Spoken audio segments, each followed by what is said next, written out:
War of the Worlds, Book 1, Chapter 3, On Horsehall Common. I found a little crowd of perhaps 20 people surrounding the huge hole in which the cylinder lay. I have already described the appearance of that colossal bulk embedded in the ground. The turf and gravel about it seemed charred as if by a sudden explosion. No doubt its impact had caused a flash of fire. Henderson and Ogilvy were not there. I think they perceived that there was nothing to be done for the present, and had gone away to breakfast at Henderson's house. There were 4 or 5 boys sitting on the edge of the pit with their feet dangling, amusing themselves until I stopped them by throwing stones against the giant mass. After I had spoken to them about it, they began playing tag in and out of the group of bystanders. Among these were a couple of cyclists, a jobbing gardener I employed sometimes, a girl carrying a baby, Greg the butcher and his little boy, and 2 or 3 loafers and golf caddies who were accustomed to hang about the railway station. There was very little talking now. Few of the common people of England had anything but the vaguest astronomical ideas in those days. Most of them were staring quietly at the big table-like end of the cylinder, which was still as Ogilvy and Henderson had left it. I fancy the popular expectation of a heap of charred corpses was disappointed at this innate bulk. Some went away while I was there, and other people came. I clambered into the pit, and I fancied I heard a faint movement under my feet. The top had certainly ceased to rotate. It was only when I got thus close to it that the strangeness of the object was at all evident to me. At the first glance, it was really no more exciting than an overturned carriage or a tree blown across the road. Not so much indeed, it looked like a rusty gas float.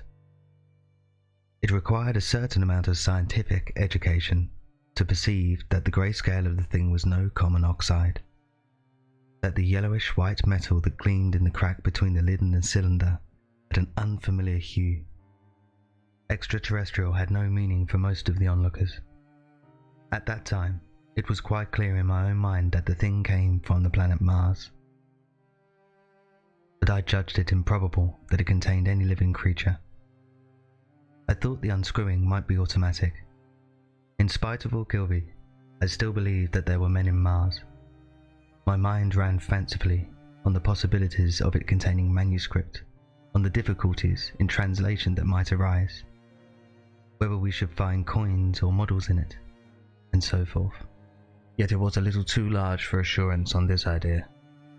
I felt an impatience to see it opened. About 11, as nothing seemed happening, I walked back, full of such thought, to my home in Maybury.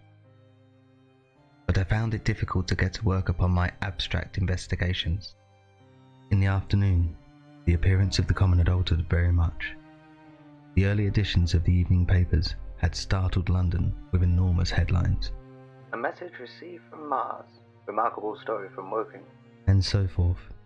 In addition, Ogilvy's wire to the Astronomical Exchange had roused every observatory in the 3 kingdoms. There were half a dozen files or more from the Woking station standing in the road by the sandpits, a basket chase from Chobham, and a rather lordly carriage. Besides that, there was quite a heap of bicycles. In addition, a large number of people must have walked in spite of the heat of the day, from Woking and Chertsey, so that there was altogether quite a considerable crowd. 1 or 2 gaily dressed ladies among the others.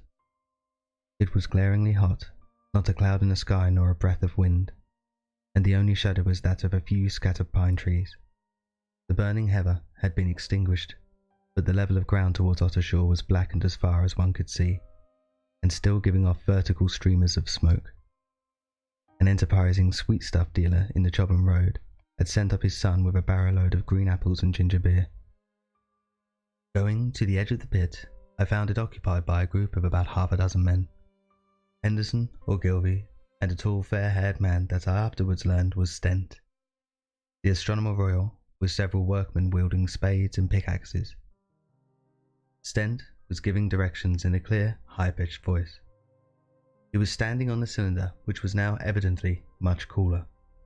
His face was crimson and streaming with perspiration, and something seemed to have irritated him. A large proportion of the cylinder had been uncovered, though its lower end was still embedded. As soon as Ogilvy saw me among the staring crowd on the edge of the pit, he called me to come down, and asked me if I would mind going over to see Lord Hilton, the lord of the manor. The growing crowd, he said, was becoming a serious impediment to their excavations, especially the boys. They wanted a light railing put up and to help keep the people back. He told me that the faint stirring was occasionally still audible within the case, but that the workmen had failed to unscrew the top as it afforded no grit to them. The case appeared to be enormously thick, and it was possible that the faint sounds we heard represented a noisy tumult in the interior. I was very glad to do as he asked, and so became one of the privileged spectators within the contemplated enclosure.